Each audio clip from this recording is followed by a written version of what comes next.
इमामुल मुतकल्लिमीन अल्लामा नकी अली खान अलैहि रहमा अपनी किताब तफसीर अलम नशरा में लिखते हैं कि आका ने फरमाया, जो मेरी अहले बैत को देखकर उठकर खड़ा ना हो, जो मेरी अहले बैत को देखकर उठकर खड़ा ना हो, अल्लाह उसको लाइलाज बीमारी में मुब्तला कर देगा।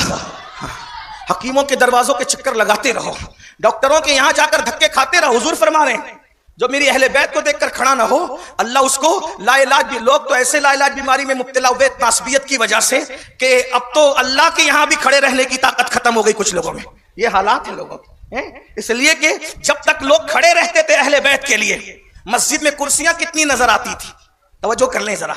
जब तक अहले बैत के लिए खड़े रहते रहे, कभी मस्जिदों में कुर्सियां नहीं। ये नहीं कहता कि जो कुर्सी पे बैठते हैं वो सब दुश्मनान है, ऐसा नहीं। मेरी बात का गलत मफहूम मत लेना। कुछ लोगों को मजबूरियां भी होती हैं, मगर कुछ लोग जो है फिर भी देखो इसने क्या कह दिया मेरे भाई। लेकिन याद रखें, मैं अक्सरियत की बात कर रहा हूं। तो आका फरमाते हैं, और इसको किसने नकल किया? इमामुल मुतकल्लिमीन अल्लामा नकी अली खान। ये कौन है नकी अली खान? ये इमाम अहमद रजा खान सैयदी आला हजरत के वालिद भी हैं, उस्ताद भी हैं।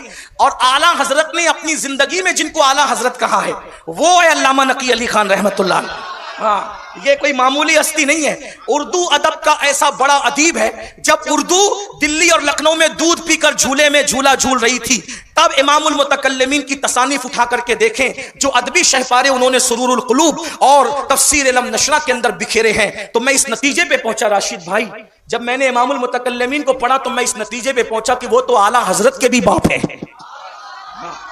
उर्दू जबान में क्या बात लिखी है मैं, बल्कि कहीं कहीं इमाम अहले सुन्नत ने उनको नकल किया है और फरमाते आंख बंद करके जिनके फतवे पर अमल किया जा सकता है वो दो हस्तियां हैं। एक तो मेरे वालिद यानी आला हज़रत के वालिद अल्लामा नकी अली खान, और दूसरे ताजुल फौल हजरत मौलाना अब्दुल कादिर बदायूनी रहमतुल्लाहि ताला। ये वो लोग हैं भाइयों। तो अर्ज ये कर रहा था कि आका ने क्या फरमाया, जो मेरी अहले बैत को देखकर खड़ा ना हो, वो लाइलाज बीमारी मुब्तला हो जाए। आपसे पूछता हूं, अहले बैत के लिए इतनी ताकीद की, इतनी ताकीद क्यों की जा रही है? इसलिए कि नताइज सामने है कि होना क्या है।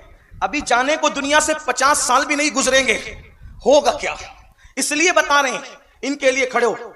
तफसीर बहरुल मव्वाज, एक किताब है तफसीर बहरुल मव्वाज, उसके मुसन्निफ हैं मखदूम अशरफ जहांगीर समनानी के खलीफा हजरत काजी शहाबुद्दीन दौलताबादी। उन्होंने अपनी तफसीर में लिखा है कि किसी के लिए खड़े हो ना हो तुम्हारी अपनी मर्जी है, लेकिन जब नबी की अहले बैत आया करे तो तुम्हें खड़े होना चाहिए। यह आका अलैहिस्सलाम का कौल उन्होंने बहरुल मव्वाज में नकल फरमाया, काजी शहाबुद्दीन दौलताबाद। बल्कि उनका भी एक वाकया है। इब्तिदाई उम्र में इल्म की बड़ी गर्मी थी उनके पास, इब्तिदाई उम्र में इल्म की बड़ी गर्मी थी। तो आपने क्या किया, एक किताब लिखी, काजी शहाबुद्दीन साहब किताब लिखी कि इल्म वालों का मर्तबा रसूलुल्लाह के खून से भी बढ़ गया। ये उन्होंने किताब लिख दी। इल्म का एक अपना अंदाज होता है, इल्म इल्म है, इल्म की तौहीन नहीं हो सकती। तो अल्लाह के रसूल ख्वाब में तशरीफ लाए, फरमाया कि तूने इल्म वालों की बात की, मेरे नसब वालों की बात नहीं की। तो फिर उन्होंने क्या किया, पूरी एक किताब लिखी जो रसूलुल्लाह के घर वालों के लिए लिख दी। ये है हुजूर, यानी अगर हुजूर के विसाल के बाद भी 5 मिनट, अच्छा और कोई ठीक ठीक है, ठीक कोई बात नहीं, मैं मुकम्मल करता हूं। दुरूद शरीफ पढ़। अल्लाह रब्ब मुहम्मदिन। कोई मसला नहीं, आपका जो टाइम है मैं उस पर समेट लेता हूँ। वो जो मान आपने दिया था मैं तो अच्छा ठीक ठीक कोई बात। एक बार नबी और आले नबी पे झुम झुम के दुरूद शरीफ।